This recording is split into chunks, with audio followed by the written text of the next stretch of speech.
मैं प्रिंस राणा आप सबों को नमस्कार करता हूं। प्रारॉक्स क्लासेस के ऑनलाइन प्लेटफॉर्म पे आप सबों का स्वागत है। मैंने अपने वादे के मुताबिक क्लासेस लेके आया करता हूं और उसी क्रम को मैं आगे बढ़ाने का कोशिश कर रहा हूं और उसी चीज़ को मैं आगे लेके जा रहा हूं।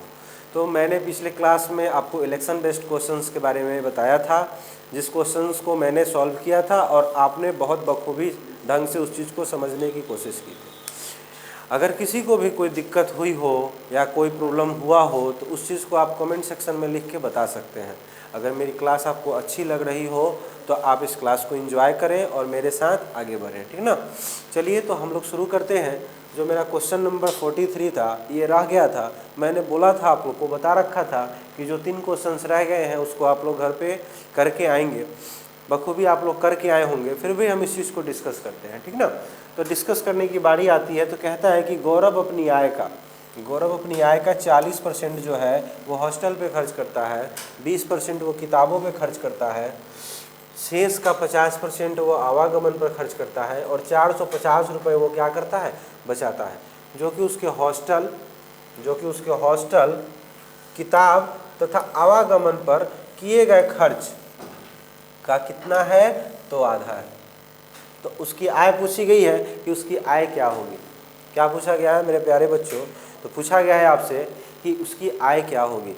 बताया गया है कि इस चीज़ पर जो वो खर्च किया है उसका वो क्या है, उसकी आय का वो आधा है। मतलब अगर हम उसका डबल कर देंगे तो हमको क्या मिल जाएगा, तो आप बता पा रहे होंगे कि हमको क्या मिलेगा, तो हमको उसका आय मिल जाएगा। सबसे पहले हम देखते हैं कि यहाँ पे कॉम्बिनेशन किस तरह के कॉम्बिनेशन है। तो आप देख पा रहे होंगे शुरू में यहाँ पे रेगुलर कॉम्बिनेशन के बारे में चर्चा की गई है, लेकिन यहाँ पे एक जगह शेष का कॉम्बिनेशन है। तो हम दोनों कॉम्बिनेशन को यहाँ पे फाइंड आउट कर रहे होंगे। सबसे पहले हम देखते हैं, मान लेते हैं कि उसकी जो इनकम है वो कितने यूनिट के बराबर है। तो आप कहेंगे सर हम मान लेते हैं कि उसकी इनकम जो है वो 100 यूनिट के बराबर है। उसकी इनकम जो है वो कितने यूनिट के बराबर है, तो 100 यूनिट के बराबर है।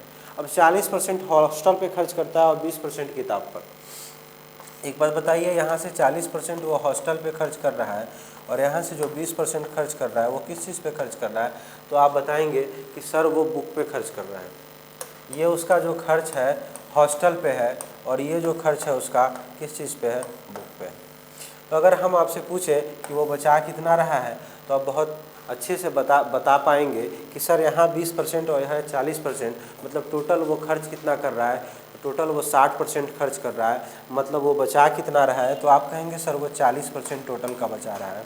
अगर हम आपसे पूछें कि टोटल का 40% क्या होगा, तो आप बता पाएंगे मेरे प्यारे बच्चों कि वो 40 यूनिट के बराबर होगा। वो 40 यूनिट के बराबर होगा। अब आगे क्वेश्चंस कह रहा है, यहाँ पे तथा के बाद अगर क्वेश्चंस को आप पढ़ें तो क्वेश्चंस मेरा क्या कह रहा है, शेष का 50% आवागमन पे खर्च करता है। शेष का अगर 50% वो आवागमन पर ट्रेवलिंग पे खर्च कर रहा है, इसका मतलब है कि वो 50% बचा रहा होगा। मतलब इस 40 यूनिट का वो 50% क्या कर रहा है, बचा रहा है। तो इस 40 यूनिट का 50% क्या होगा, इट मीन्स इस 40 यूनिट का आधा क्या होगा। तो आप बहुत अच्छे ढंग से समझ पा रहे होंगे कि वो कितने के बराबर हो जाएगा, तो वो 20 यूनिट के बराबर हो जाएगा। और ये जो 20 यूनिट है वो 20 यूनिट ही बचा रहा है, लेकिन ये 20 यूनिट की वैल्यू कितनी दे रखी है, तो आप बता पाएंगे कि सर इस 20 यूनिट की वैल्यू कितने के बराबर है, तो 450 रुपये के बराबर है। कितने के बराबर है, 450 रुपये के बराबर है। लेकिन हमसे जो कह रहा है कि जो कि हॉस्टल किताब तथा आवागमन पर खर्च की गई राशि का आधा है। मतलब कहने का मतलब है कि ये जो 450 रुपया है वो क्या है, तो हॉस्टल पे जितना पैसा खर्च किया है, किताब पे जितना पैसा खर्च किया है और आवागमन पे जितना पैसा खर्च किया है उसका क्या है, ये आधा है। मतलब कि हॉस्टल किताब और आवागमन पे जो राशि खर्च की गई है वो कितने रुपए खर्च की गई है, तो आप बताएंगे सर जब ये आधा है मतलब वो हॉस्टल किताब और आवागमन पे वो कितना टोटल खर्च किया है, तो 900 रुपये खर्च किया है। तो उसकी आय पूछी गई है आपसे। तो एक बात बताइए, यहाँ से 20 यूनिट की वैल्यू आपको क्या मिली, तो आप बता पा रहे होंगे कि 20 यूनिट की वैल्यू सर यहाँ 450 मिली। तो यहाँ से हम सिंपल 1 यूनिट की वैल्यू अगर निकालने की कोशिश करें तो आप हमको बताइएगा कि सर 1 यूनिट की वैल्यू क्या हो जाएगी, तो 450 और बटे का क्या हो जाएगा, तो 20 हो जाएगा। मेरे प्यारे बच्चों आप समझ गए होंगे कि हम क्या कह रहे हैं। यहाँ पे हॉस्टल पे खर्च हो रहा है, यहाँ पे क्या चीज़ पे खर्च हो रहा है, बुक पे खर्च हो रहा है। और आवागमन पे है, यहाँ पे इस 40 यूनिट का 50% खर्च कर रहा है। अगर हम आपसे पूछें कि ये 60% है, मतलब 100 का 60% यहाँ पे दोनों में मिला के खर्च कर रहा है, तो दोनों मिला के मतलब इसका 40% कितना होगा, तो 40 हो जाएगा, और इसका 20% कितना होगा, तो आप बताएंगे सर 20 हो जाएगा। और यहाँ बात करें तो यहाँ 50% जो खर्च कर रहा था वो ट्रेवलिंग पे खर्च कर रहा है। तो 50% किस चीज़ पे खर्च कर रहा था, ट्रेवलिंग पर। वो 50% कितने यूनिट के बराबर था, तो आप बताएंगे सर 20 यूनिट के बराबर था। अगर हम यहाँ से देखें तो 40 और 20 60 और 20 60 और 20 क्या हो जाएगा, 80 यूनिट। मतलब 80 यूनिट की वैल्यू इट मीन्स आपको दे रखा है कि 900 है। 80 यूनिट की वैल्यू कितने के बराबर है, 900 के बराबर है। तो आपसे पूछा गया है कि उसकी आय कितनी है, तो हम यहाँ से भी इस चीज़ों को निकाल सकते हैं और हम यहाँ से भी निकाल सकते हैं। तो हमसे 100 यूनिट की वैल्यू पूछी गई है, तो हमको इतना करने की कोई आवश्यकता नहीं है। अगर हम 20 से क्वेश्चन को करना चाहें तो क्वेश्चन को 20 से भी कर सकते हैं। तो 1 यूनिट की वैल्यू 450/20 है। तो यहाँ से अगर 100 यूनिट की वैल्यू निकालने की बात करें तो 450/20 और गुना क्या करेंगे दोस्तों, तो आप कहेंगे सर गुना 100 कर देंगे। अगर 20 से इस 100 को कैंसिल करें तो 5 टाइम में कैंसिल हो जाएगा। और 45 में अगर 5 से मल्टीप्लाई करें, 45 में अगर 5 से मल्टीप्लाई करें तो 5 5 जा 25, 5 5 जा क्या होता है 25 होता है, बचा 2 और 5 4 जा 20 और 2 22 हो गया। और कितना जीरो, तो आप बता पाएंगे सर 1 जीरो होगा। मतलब 2250 रुपये उसकी क्या थी, तो उसकी इनकम थी। उसकी 2250 रुपये क्या थी, उसकी इनकम थी। अगर आपसे पूछा जाता कि हॉस्टल, किताब और आवागमन पे कितना खर्च कर रहा है, तो 450 रुपया उसका आधा था, मतलब वो उस चीज़ पे कितना खर्च कर रहा था, तो 900 रुपया खर्च कर रहा था। यहाँ तक सब कोई समझ गए होंगे, किसी को कोई दिक्कत नहीं होगी।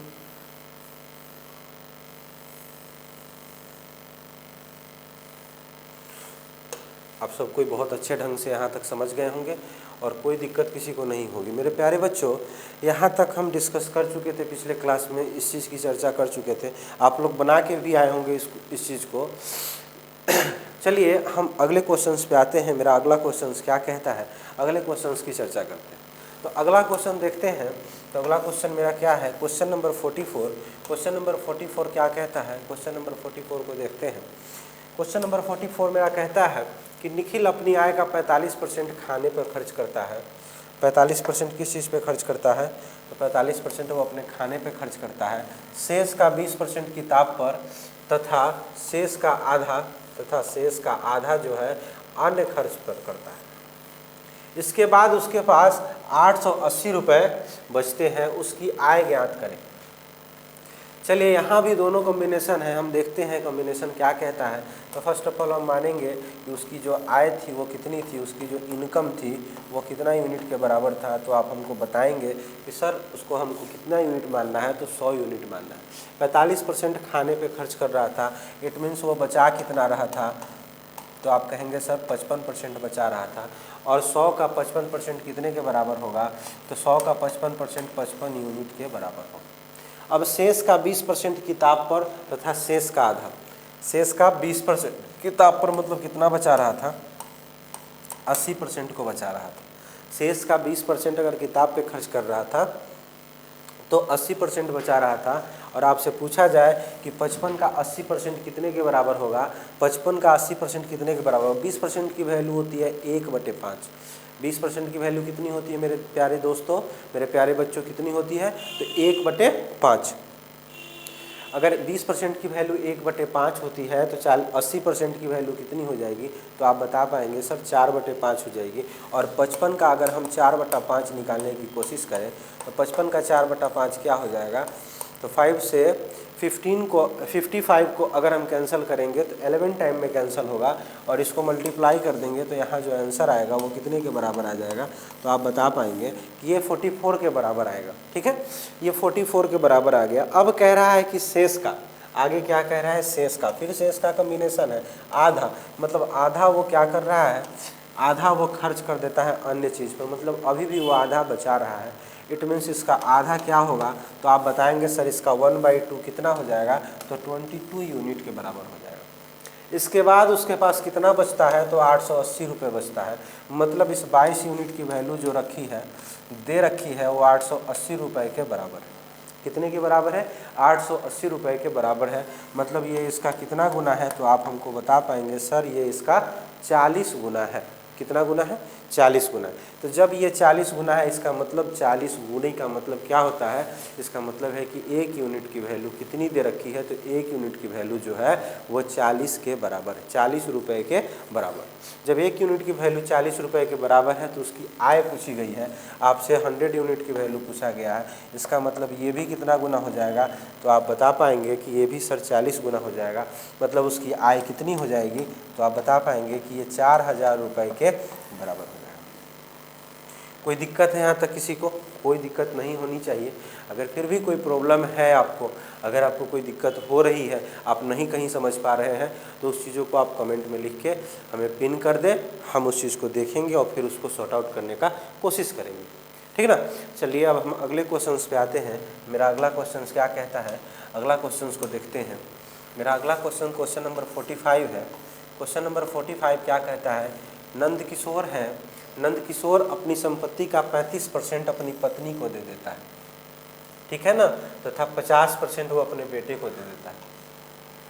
35% पत्नी को देता है और 50% किसको देता है, तो अपने बेटे को दे देता है। इसके बाद उसके पास 11,250 रुपये बचते हैं। कितना बचते हैं उसके पास, तो 11,250 रुपये बचते हैं। तो आपसे पूछा गया है कि नंद किशोर की कुल संपत्ति क्या है, मतलब उसका कुल संपत्ति क्या है, उसके पास कुल जो धन है वो कितना है।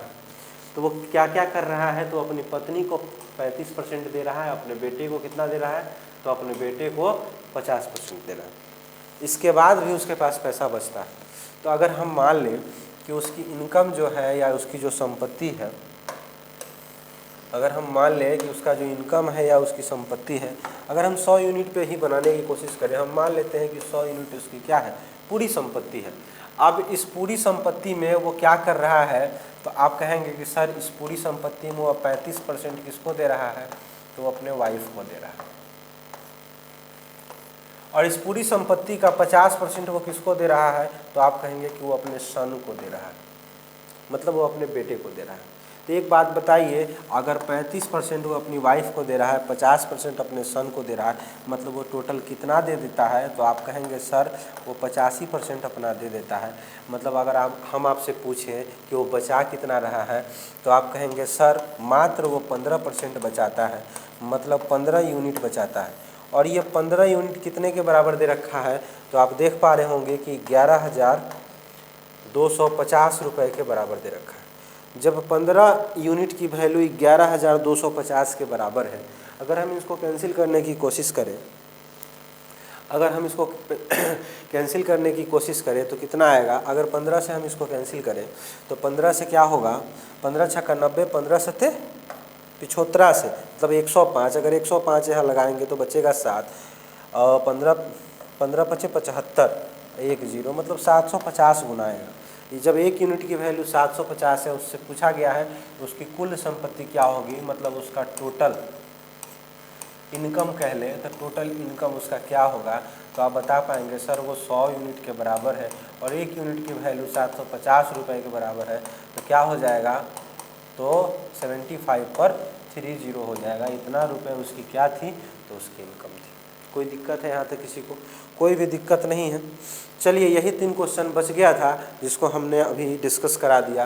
किसी को कोई प्रॉब्लम रही होगी तो वो अच्छे ढंग से इस चीज़ को समझ पाए होंगे।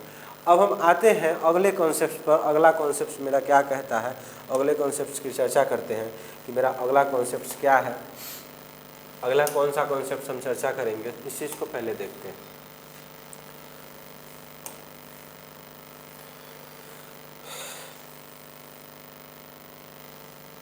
अगला क्वेश्चन नंबर आपका 46 है। क्या कह रहा है, 46 कह रहा है कि एक तरबूज में 90% पानी है, कुछ समय बाद 12% पानी रह जाता है।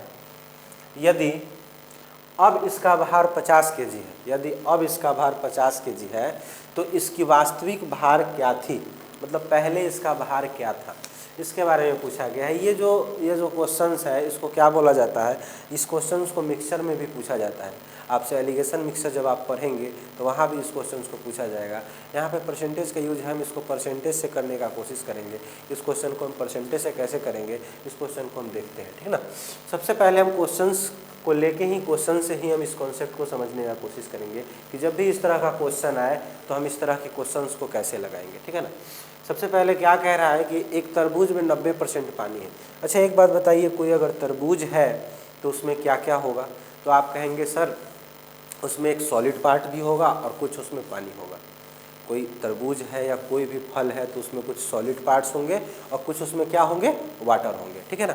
तो हमको कोई भी फल में दो चीज़ मेनली देखने को मिलता है, एक तो हमको वाटर देखने को मिलता है और एक उसका सॉलिड पार्ट जिसको गुदा वाला भाग बोला जाता है, मांसल भाग जिसको बोला जाता है, गुदा वाला भाग। एक गुदा वाला भाग मिलेगा और एक में क्या मिलेगा, तो पानी मिलेगा, ठीक है। तो हम देखते हैं 90% पानी है। 90% पानी कहने का मतलब क्या है, अगर कहता है कि 90% पानी है, इसका मतलब क्या आप समझते हैं। अगर हम एक तरफ लिख दें सॉलिड और एक तरफ लिख दें लिक्विड,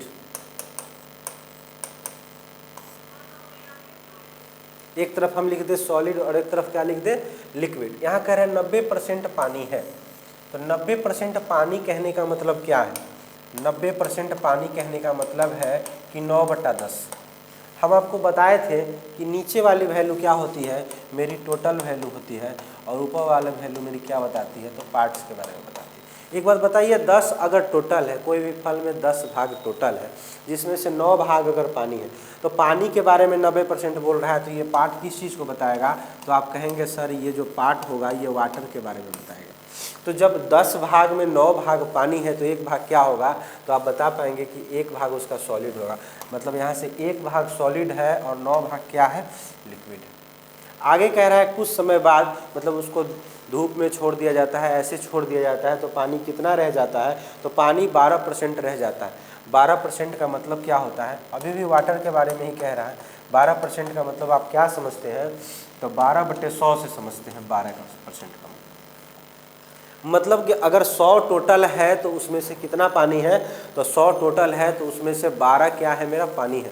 मतलब वाटर वाला, लिक्विड वाला भाग कितना है, 12 है और सॉलिड भाग कितना रेस्ट बच जाएगा। तो आप बता पा रहे होंगे कि जब 100 में 12 मेरा क्या है, लिक्विड है, तो सॉलिड कितना रहा होगा, तो सॉलिड 88 यूनिट्स रहा होगा। कितना रहा होगा, 88 यूनिट्स रहा होगा। लेकिन यहाँ जो हम फॉर्म लिए हैं वो किस फॉर्म में लिए हैं, 9/10 के फॉर्म में लिए हैं। अगर हम इसको 100 बना दें तो ऊपर भी एक 0 आ जाएगा, कोई दिक्कत यहाँ तक किसी को, कोई दिक्कत नहीं। तो जब 100 में 90 लिक्विड होगा तो सॉलिड कितना होगा, तो आप बता पा रहे होंगे सर सॉलिड 10 के बराबर हो जाएगा। एक बात बताइए, जब आप कोई भी फल सूखेगा तो उसका कौन सा भाग सूखेगा, क्या उसका सॉलिड सूखेगा या उसका लिक्विड सूखेगा, तो आप बता पाएंगे कि सर उसका सॉलिड वाला भाग नहीं सूखेगा, सॉलिड जो था वही रहेगा, लेकिन जो उसमें वाटर मौजूद है, जो उसमें वाटर उपस्थित है, वो वाटर क्या हो जाएगा, कम हो जाएगा। वाटर कम होगा मतलब चेंज कौन हो रहा है, हम देख पा रहे हैं कि चेंज मेरा लिक्विड हो रहा है, सॉलिड मेरा क्या है, कांस्टेंट है। मतलब पहले जितना था उतना ही अभी होना चाहिए। क्या होना चाहिए, पहले जितना मेरा लिक्विड था उतना ही पहले जितना मेरा सॉलिड था उतना ही सॉलिड अभी भी होना चाहिए। कोई दिक्कत है यहाँ तक। तो फर्स्ट ऑफ ऑल तो हमको सॉलिड को क्या करना पड़ेगा, इक्वल करना पड़ेगा। हमको सॉलिड को इक्वल करना पड़ेगा। अगर हम इसको कैंसिल करें तो कैंसिल करेंगे तो 4 से 3 जा 4 से 25। कोई दिक्कत है 4 से 25 मतलब अगर यहाँ 12 हो जा रहा है तो यहाँ पे बचेगा कितना, तो आप बता पाएंगे कि सर यहाँ पे बचेगा जो वो कितना बचेगा। अगर यहाँ पे 12 तो 3 हो जा रहा है तो बचेगा कितना, तो 22 बचेगा। कोई दिक्कत है यहाँ तक किसी को, कोई दिक्कत नहीं है। अगर थोड़ा सा वैल्यू को और सिंपल करने की कोशिश करें तो एक बात बताइए, अगर 10 से कैंसिल करेंगे तो ये 1 और ये 9 हो जाएगा।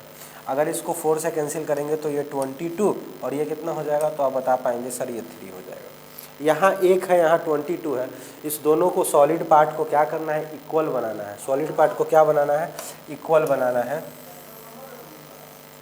सॉलिड पार्ट को क्या बनाना है, इक्वल बनाना है। यहाँ पे क्या था, तो आप बता पाएंगे सर यहाँ पे 1 था और यहाँ पे क्या था, यहाँ पे जब 1 था तो यहाँ पे क्या था, यहाँ पे 9 था, और यहाँ पे 22 था तो यहाँ पे क्या था, तो आप बता पाएंगे सर यहाँ पे 3 था। कोई दिक्कत है? कोई दिक्कत नहीं है। इस दोनों को इक्वल बनाना है तो क्या हम इसमें, क्या हम ऊपर वाले में अगर 22 से मल्टीप्लाई कर दें तो क्या इक्वल हो जाएगा? तो आप बता पा रहे होंगे कि सर हाँ इक्वल हो जाएगा, मतलब ऊपर वाले में 22 से मल्टीप्लाई करना होगा, मतलब ये भी 22 हो जाएगा और ये भी 22, मतलब सॉलिड दोनों का इक्वल हो गया। मतलब जितना पहले उसमें सॉलिड था उतना अभी भी है, ठीक है ना, केवल लिक्विड उसका चेंज हुआ है। तो एक बात बताइए, अगर हम लिक्विड की बात करें तो लिक्विड क्या हो जाएगा, 9 में अगर 2 से मल्टीप्लाई करेंगे तो 18 बचेगा, एक मतलब 198 हो जाएगा। और यहाँ पे कितना है लिक्विड, तो यहाँ पे 3 है। कोई दिक्कत है यहाँ तक किसी को? कोई दिक्कत नहीं है, आप लोग बहुत अच्छे ढंग से समझ पा रहे होंगे। तो देखिए यहाँ पे क्या कह रहा है, इसका वास्तविक भार क्या था, अब इसका भार क्या है, 50 kg है। मतलब 22 और 3 मिलके कितना बना रहा है, 22 और 3 मिलके कितना बना रहा है, तो आप बता पाएंगे कि सर 22 और 3 जो मिलके बना रहा है वो कितना यूनिट के बराबर है, तो आप बता पाएंगे कि ये 25 यूनिट के बराबर है। ये कितने के बराबर है, 25 यूनिट के बराबर है। लेकिन हमको क्वेश्चन क्या दे रखा है, कह रहा है कि 25 यूनिट नहीं है, ये 50 kg के बराबर है। ये कितने के बराबर है, 50 kg के बराबर है। तो ये कितना इसका गुना है, तो आप बता पाएंगे सर ये इसका 2 गुना है। मेरे प्यारे बच्चों, जब ये 2 गुना है तो आपसे पूछा गया इसका वास्तविक भार क्या था, तो वास्तविक भार क्या था बताइए। यहाँ पे 198 हो रहा है, अगर इसको हम 198 तो यहाँ पे 22 हो रहा है। अगर हम टोटल की बात करें तो टोटल कितना हो जाएगा, तो आप बहुत अच्छे ढंग से समझ पाएंगे कि 198 और प्लस का 22 करेंगे तो क्या हो जाएगा, 220 हो जाएगा। 198 प्लस का 22 करेंगे तो क्या हो जाएगा, तो 220 यूनिट हो जाएगा। हमको पता है कि 1 यूनिट की वैल्यू कितने के बराबर है, 1 यूनिट की वैल्यू जब 2 के बराबर है तो यहाँ पे 220 की वैल्यू कितने के बराबर हो जाएगी, तो ये भी 2 गुना हो जाएगा, मतलब 440 kg के बराबर हो जाएगा। और यही मेरा क्या होगा, यही मेरा आंसर होगा। आप लोग बहुत अच्छे ढंग से इस चीज़ को समझ रहे होंगे। पहला क्वेश्चन था इसलिए इस क्वेश्चन को हमको इतना डिस्क्राइब करना पड़ा। अब जो भी क्वेश्चंस आएंगे उसको हम शॉर्टली और बहुत अच्छे ढंग से उसको हम डिस्क्राइब कर रहे होंगे। अगर आपको क्लास अच्छा लग रहा है तो मेरे चैनल को लाइक करें, सब्सक्राइब करें और बेल आइकन को दबाएं, जिससे मेरी क्लास की हर नोटिफिकेशन आप तक पहुंचते रहे, ठीक ना। तो हम अगर अगले क्वेश्चंस की बात करते हैं, अगर अगला क्वेश्चन देखते हैं कि अगला क्वेश्चंस क्या है, तो अगले क्वेश्चन पे आते हैं। तो क्वेश्चन नंबर 47 क्या कहता है, क्वेश्चन नंबर 47 आप लोग एक बार पढ़िएगा कि क्वेश्चन नंबर 47 क्या कहता है। क्वेश्चन नंबर 47 कहता है कि 20 kg ताज़ा तरबूज में अगर कोई ताज़ा तरबूज है उसमें 90% पानी है, कुछ समय बाद 95% पानी रह जाता है, मतलब उसका क्या होता है, 90% पानी है, 90% पानी है। 20 kg ताज़ा तरबूज में 90% पानी है, कुछ समय बाद 95% पानी रह जाता है। अब तरबूज का वजन कितना है, अब तरबूज का वजन कितना है, आपसे पूछा गया है कि तरबूज कितने का है। तो आपको पता है एज इट क्वेश्चन में क्या एक तरफ क्या रखना है, सॉलिड्स को रखना है, एक तरफ क्या रखना है, तो लिक्विड को रखना है। 90% पानी है, इसका मतलब क्या है, 10% मेरा सॉलिड है, 90% पानी है। आगे कह रहा है 95% पानी रह जाता है, मतलब आगे है 95% पानी, मतलब 5% सॉलिड है। कोई दिक्कत है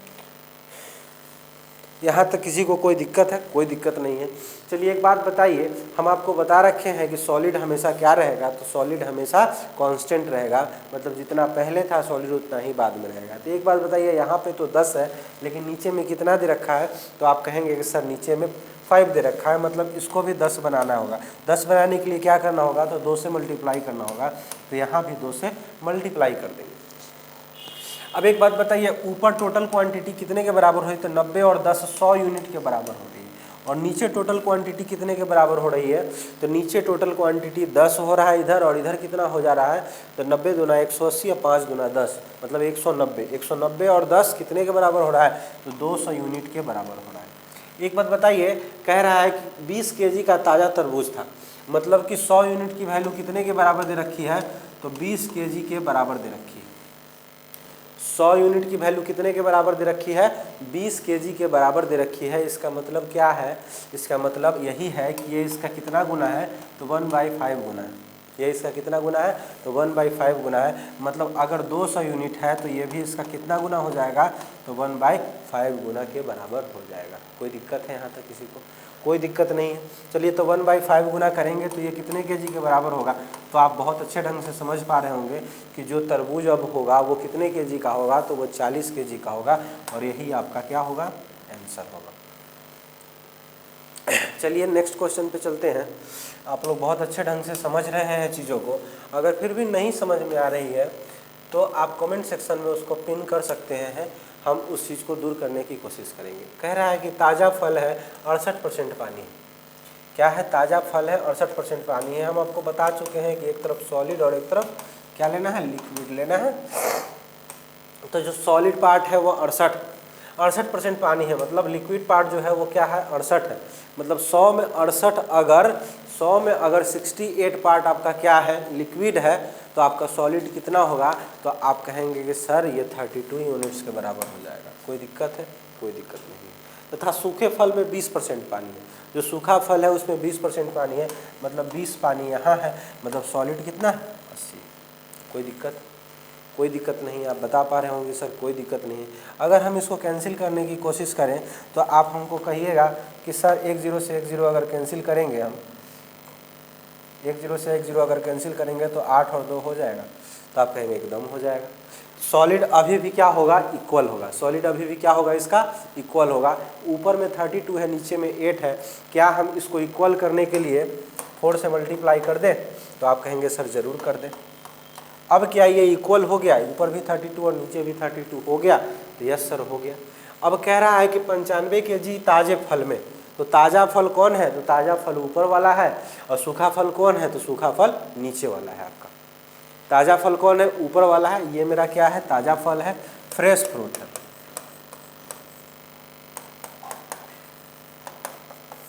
ये मेरा फ्रेश फ्रूट है, और ये मेरा क्या है, ड्राई फ्रूट।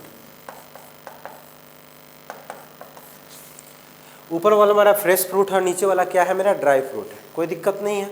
अब आगे कह रहा है कि ताज़ा फल कितना है, ताज़ा फल मेरा 95 केजी है। तो ताज़ा फल 95 केजी है, लेकिन यूनिट में अगर देखें तो ये कितने यूनिट के बराबर है, तो आप कहेंगे सर ये 100 यूनिट के बराबर है, और 100 यूनिट की वैल्यू 95 केजी के बराबर दे रखी है। जब 100 यूनिट की वैल्यू 95 केजी के बराबर है, तो आपसे हम एक एक नियम से पूछें, अगर हम यूनिटरी मेथड से पूछें कि 1 यूनिट की वैल्यू क्या होगी, तो आप बताएंगे कि 95/100 केजी के बराबर होगी। लेकिन आपसे पूछा गया है क्या कितना सूखा फल बनाया जा सकता है। तो एक बात बताइए, यहाँ पे सूखा फल कितना यूनिट बन पा रहा है, तो यहाँ तो 32 यूनिट और यहाँ पे 8 यूनिट। 32 और 8 करेंगे तो कितना यूनिट बन पा रहा है, तो आप कहेंगे सर 40 यूनिट बन पा रहा है। तो 40 यूनिट की वैल्यू क्या हो जाएगी, तो 95/100 गुना 40 के बराबर। अगर हम इसको कैंसिल करेंगे तो इससे ये कैंसिल हो जाएगा। मल्टीप्लाई करेंगे तो 2 बचेगा, 36 और 2 38, 38 बटा क्या हो जाएगा, 10 हो जाएगा। मतलब 1 0 से 1 0 कट जाएगा, तो यहाँ क्या आ जाएगा, तो 38 केजी आ जाएगा। मतलब कहने का क्या है, मतलब कहने का यही है कि अगर मेरे पास 95 केजी ताज़ा फल था, तो हम उससे कितना सूखा फल बना सकते थे, उसको सुखा के कितना सूखा फल बना सकते थे, तो उसको सुखा के हम 38 केजी सूखा फल को तैयार कर सकते थे। कोई दिक्कत है यहाँ तक? आप लोग बहुत अच्छे ढंग से समझ रहे हैं चीज़ों को। हम अगले क्वेश्चन की ओर चलते हैं। मेरा अगला क्वेश्चन क्या है, अगला क्वेश्चन मेरा क्या कह रहा है, अगले क्वेश्चन को समझते हैं कि मेरा अगला क्वेश्चन क्या है। तो मेरा अगला क्वेश्चन है, देखिए अब मेरा जो कॉन्सेप्ट है वो बदल गया। अब जो कॉन्सेप्ट है वो कॉन्सेप्ट दूसरे कॉन्सेप्ट से आ गए। अब हम यहाँ पे जो भी करेंगे वो किस बेसिस पे क्वेश्चंस को कर रहे होंगे, तो यहाँ पे वेन डायग्राम के बेसिस पे क्वेश्चंस को कर रहे होंगे। वेन डायग्राम के बेसिस पे कर रहे होंगे, और वेन डायग्राम को बहुत अच्छे ढंग से हम समझेंगे, ठीक है ना। तो यहाँ पे आपसे कह रहा है कि एक परीक्षा में 65% जो विद्यार्थी है वो कैसा है, तो गणित में उत्तीर्ण होता है। 48% विद्यार्थी है जो कैसा है, भौतिकी में उत्तीर्ण होता है, और 30% कैसा विद्यार्थी है जो दोनों में उत्तीर्ण होता है। तो आपसे पूछा गया है कितना प्रतिशत विद्यार्थी है जो अनुत्तीर्ण होता है, मतलब असफल रहता है। कितना प्रतिशत है असफल रहने वाला। 1 मिनट थोड़ा सा पानी पी लेते हैं, फिर आपसे हम चर्चा करते हैं।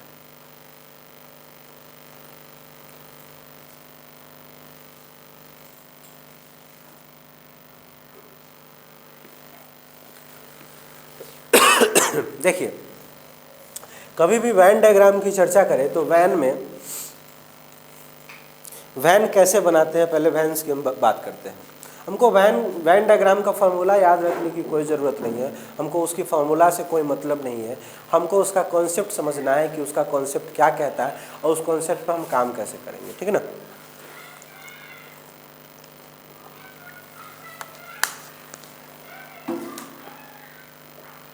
देखिए यहाँ पे कितने सब्जेक्ट है, तो आप देख रहे होंगे कि यहाँ गणित है और भौतिकी है, मतलब मैथ्स है और फिजिक्स है, 2 विषय है और दोनों विषयों पर कह रहा है। तो हम एक वैन जो बनाएंगे वो किसका बनाएंगे, मैथ्स का बनाएंगे, और एक वैन जो बनाएंगे वो किसका बनाएंगे, फिजिक्स का बनाएंगे। अब वैन बनाने से पहले हमको क्वेश्चंस को पढ़ना होता है। क्वेश्चंस में कह रहा है दोनों में पास, मतलब जो वैन होगा वो कैसा होगा, तो ओवरलैपिंग वैन होगा। जो भी वैन बनाएंगे हम, जो भी वैन डायग्राम तैयार करेंगे वो कैसा, तो ओवरलैपिंग वैन तैयार करेंगे। तो ये जो दूसरा वैन बनेगा वो किसका बनेगा, तो फिजिक्स का बनेगा। ये मेरा जो है वो किस चीज़ का है, तो ये मेरा मैथ्स का है और ये मेरा क्या है, फिजिक्स का है। कोई दिक्कत है, कोई दिक्कत नहीं।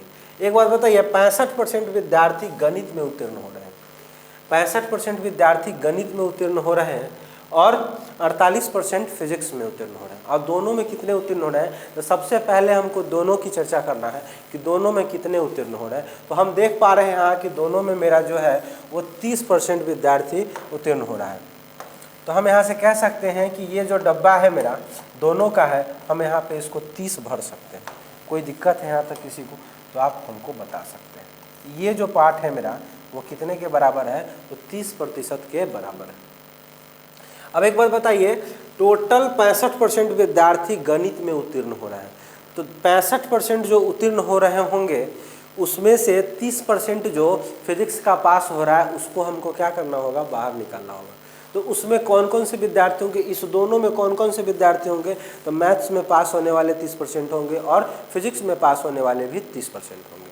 तो जो 65% दे रखा है, ये 65% किसका दे रखा है, मैथ्स का दे रखा है, और फिजिक्स का कितना दे रखा है, तो आप कहेंगे सर 48% दे रखा है, 48% दे रखा है। तो 65% में अगर 30% फिजिक्स वाले हैं तो बचे कितने, तो आप कहेंगे कि सर ये 35% के बराबर बचे। अगर हम आपसे पूछे कि टोटल फिजिक्स में 48% उत्तीर्ण हो रहे हैं जिसमें से 30% मैथ्स वाले हैं, मतलब केवल अगर फिजिक्स की बात करें, ओनली अगर फिजिक्स की बात करें, तो फिजिक्स में पास होने वालों की संख्या क्या होगी, कितने प्रतिशत के बराबर होगी, तो 48 माइनस का 30 अगर करेंगे तो वो कितने के बराबर हो जाएगा, तो वो 18% के बराबर हो जाएगा। ये जो आपका है, ये जो हरा वाला आपका पार्ट है, ये जो हरा वाला पार्ट है आपका, ये किसका है, तो आप कहेंगे सर ये मैथ्स का है। और ये आपका जो लाल वाला पार्ट है ये किसका है, तो आप कहेंगे सर ये मेरा फिजिक्स का है। कोई दिक्कत है यहाँ तक किसी को, कोई दिक्कत नहीं। और ये जो ब्लू वाला पार्ट है वो किसका है, तो ये दोनों का है, इसमें दोनों आता है। और कोई भी वैन डायग्राम अपने आप में टोटल कितने प्रतिशत के बराबर होता है, तो कोई भी वैन अपने आप में 100% के बराबर होता है। तो एक बात बताइए, यहाँ पे 35%, यहाँ पे 30% और यहाँ पे 18%, और मेरा जो वैन बनेगा वो टोटल कितने परसेंट का बनेगा, तो आप कहेंगे सर मेरा वैन जो बनेगा, आप अभी बताएं कि वो 100% का बनेगा। वो कितने परसेंट का बनेगा, तो वो टोटल 100% का बनेगा। तो ये जो मेरा बना है वो कितने प्रतिशत के बराबर हुआ, तो आप कहेंगे सर 35 और 30 65%, अब 65 और 10 75, अब 75 और 5 80, 80 और 3 83% का मेरा टोटल वैन बन गया। जो बचा वो क्या हुआ होगा, तो आप कहेंगे सर ये सब सफल वाले हैं, ये सब पास वाले स्टूडेंट हैं, तो जो बचा वो क्या हुए होंगे, तो जो बचा वो फेल हुए होंगे। तो बचा कितना, तो टोटल का जब 30%, टोटल मेरा वैन होता कितने का है, तो आप कहेंगे 100% का होता है। जिसमें से कितना पास हो चुका है, तो पास होने वाला कितना है, तो आप कहेंगे कि पास होने वाला 35% प्लस 30% आप प्लस का 18%, मतलब टोटल कितना है, तो आप कहेंगे कि 65 और 18 कितने के बराबर हो जाएगा, तो आप कहेंगे सर 83% के बराबर होगा। आपसे पूछा गया है कि फेल वाले कितने हैं, तो फेल वाले कितने होंगे, तो टोटल 100 है, जिसमें से 83% क्या है, पास है। तो कितने फेल हुए हैं, तो 83, तो 100 में से अगर 83 को घटा लेंगे, 100 में से अगर 83 को घटा लेंगे तो 17% के बराबर जो आएगा वो मेरा क्या होगा, फेल वाला होगा। तो ये जो पार्ट है इसको हम किसी दूसरे कलर से दिखाने की कोशिश करते हैं, इसको हम किसी दूसरे कलर से दिखाने की कोशिश करते हैं आपको, नहीं, चलिए ब्लैक से दिखाने की कोशिश करते हैं। ये जो पार्ट है मेरा, ये जो पार्ट बचा हुआ है, ये जो पार्ट बचा हुआ है मेरा, ये किसका है, तो आप कहेंगे कि सर ये जो पार्ट मेरा बचा हुआ है, ये पार्ट फेल वाले का बचा हुआ है, और ये पार्ट कितने के बराबर है, तो ये पार्ट मेरा 17% के बराबर है। तो 17% मेरा क्या है, टोटल अनुत्तीर्ण छात्रों का प्रतिशत है। 17% मेरा क्या है, टोटल अनुत्तीर्ण छात्रों का प्रतिशत है। चलिए यहाँ तक आप लोग बखूबी बहुत अच्छे ढंग से समझ गए होंगे। जल्दी से फटाफट इसको नोट करिए, फिर हम आगे बढ़ेंगे।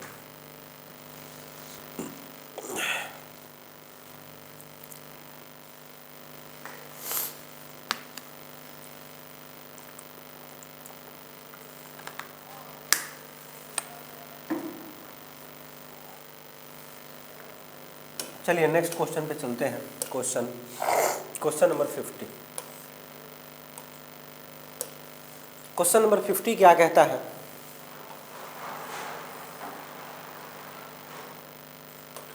क्वेश्चन नंबर 50 कहता है कि एक परीक्षा में 35% विद्यार्थी गणित में उत्तीर्ण हुए। कितने परसेंट, 35%। 25% अंग्रेजी में फेल हुए। देखिए यहाँ पे उत्तीर्ण के बारे में बोल रहा है, पास के बारे में बोल रहा है, लेकिन यहाँ पे फेल के बारे में बोल रहा है। लेकिन कह रहा है कि 10% दोनों में अनुत्तीर्ण हो गए हैं, मतलब दोनों में फेल हो गए हैं। एक बात बताइएगा हमको, जब 10% दोनों में फेल हुए हैं और यहाँ पे भी फेल का कॉम्बिनेशन दे रखा है, तो मेरा जो वैन बनेगा वो कैसा बनेगा, तो मेरा जो वैन बनेगा वो फेल का वैन बनेगा। यहाँ पे एक पास वाला है और 2 फेल वाला है, तो हम किसका वैन डायग्राम बनाएंगे, तो हम कभी भी फेल वाले का वैन डायग्राम बनाएंगे। फर्स्ट ऑफ ऑल हम डेटा को लिखने का कोशिश करते हैं। डेटा मेरा क्या है, तो आप कहेंगे सर मैथ्स में जो है अगर पास एक जगह लिखे और फेल एक जगह लिखे, सॉरी थोड़ी मेरी इंग्लिश जो है वो कमज़ोर है, आप लोग ध्यान दीजिएगा, ठीक ना। अगर कहीं हम गलती से कुछ लिख दें तो उसको माफ़ करिएगा आप लोग, ठीक ना। तो ये पास वाला है और ये क्या है, फेल वाला है। तो पास वाला है और ये फेल वाला है। तो एक बात बताइए, 35% गणित में क्या हो रहा है, तो आप कहेंगे 35% उत्तीर्ण हो रहा है। तो जब 35% उत्तीर्ण हो रहा है तो अनुत्तीर्ण कितना हो रहा है, तो आप बहुत अच्छे ढंग से समझ रहे होंगे कि 65% अनुत्तीर्ण हो रहा है, अगर ये मैथ्स की बात करें तो। अगला जो सब्जेक्ट है मेरा वो कैसा है, तो आप कहेंगे सर अगला इंग्लिश है, और इंग्लिश में जो अनुत्तीर्ण हो रहा है वो 25% हो रहा है। मतलब उत्तीर्ण कितना हो रहा होगा, तो आप बता पाएंगे कि 75% हो रहा है। हमको बोथ किसका दे रखा है, तो आप हमको बता पाएंगे कि सर बोथ जो दे रखा है वो फेल का दे रखा है। वो फेल का कितना दे रखा है, तो 10% के बराबर दे रखा है। अगर हम इस क्वेश्चन को लगाने की कोशिश करें, अगर ये क्वेश्चन को लगाने की कोशिश करें तो एक वैन किसका बनेगा, मैथ्स का बनेगा, और एक वैन जो बनेगा वो किसका बनेगा, इंग्लिश का बनेगा। ये मेरा क्या है, मैथ्स है, और ये मेरा क्या है, इंग्लिश। एक बात बताइए, दोनों में कितने फेल हो रहे हैं, तो आप कहेंगे सर दोनों में जो है 10% के बराबर फेल हो रहा है। मैथ्स में कितना फेल हो रहा है, 65% फेल हो रहा है। मतलब केवल मैथ्स में कितने फेल हो रहे हैं, टोटल मैथ्स में 65% फेल हो रहा है, जिसमें से 10% यहाँ फेल हो चुका है। तो टोटल कितने फेल हो रहे हैं, तो आपसे पूछा जाएगा कि टोटल में से केवल मैथ्स में कितने फेल हो रहे हैं, तो आप कह पाएंगे कि ये 55% के बराबर है। अब अगर इंग्लिश की बात करें तो इंग्लिश में 25% फेल हो रहा है, जिसमें से 10% ऑलरेडी फेल हो चुका है। मतलब कितना परसेंट केवल इंग्लिश में फेल हो रहा है, तो आप कहेंगे 15% केवल इंग्लिश में फेल हो रहा है। अगर टोटल वैन की बात करें, तो टोटल वैन मेरा कितने प्रतिशत के बराबर होता है? तो आप कहेंगे सर टोटल वैन जो होता है मेरे 100% के बराबर होता है। आपसे क्या पूछा गया है, कितने प्रतिशत विद्यार्थी दोनों में अनुत्तीर्ण हुए हैं, दोनों में उत्तीर्ण हुए हैं। एक बात बताइए, टोटल फेल है तो जो बचेगा वो क्या होगा? तो जो बचेगा वो क्या होगा? तो वो पास वाला आएगा। ये जब मेरा फेल का वेन डायग्राम बना है तो जो बचेगा वो किस चीज़ को बताएगा? तो जो बचेगा वो मेरा पास को बताएगा। तो एक बात बताइए यहाँ से कि 55, 10, 65, 65, 10, 75 और 5 80% जब मेरा फेल हो गया है तो बचा कितना? तो आप बहुत अच्छे ढंग से समझ पा रहे होंगे, जब 80% पास हो गया तो बचा कितना? तो आप कहेंगे सर 20% बचा, और यही मेरा क्या हुआ है? तो यही मेरा पास हुआ है, और यही मेरा क्या है? आंसर है। तो बोथ में पास होने वालों का प्रतिशत कितना है? तो 20%। समझ पा रहे होंगे। चलिए नेक्स्ट क्वेश्चन की ओर चलते हैं मेरे प्यारे बच्चों। नेक्स्ट क्वेश्चन क्या कहता है? नेक्स्ट क्वेश्चन मेरा क्या कहता है, देखते हैं। चलिए क्वेश्चन आज यहीं तक था, इसके आगे क्वेश्चंस नहीं है, तो आज के लिए इतना ही रहने देते हैं। फिर मिलते हैं आपसे अगले क्लास में कुछ नई चीज़ों को लेके। जब तक आप लोग हंसते रहें, मुस्कुराते रहें, और मेरी क्लास अगर आपको अच्छी लगी हो तो प्रारॉक्स क्लासेस के ऑनलाइन प्लेटफॉर्म को आप लोग सब्सक्राइब करें, लाइक करें, शेयर करें और बेल आइकन को दबाएं, जिससे मेरी क्लास की हर नोटिफिकेशन आप तक पहुंचते रहे। चलिए टेक केयर, बाय बाय।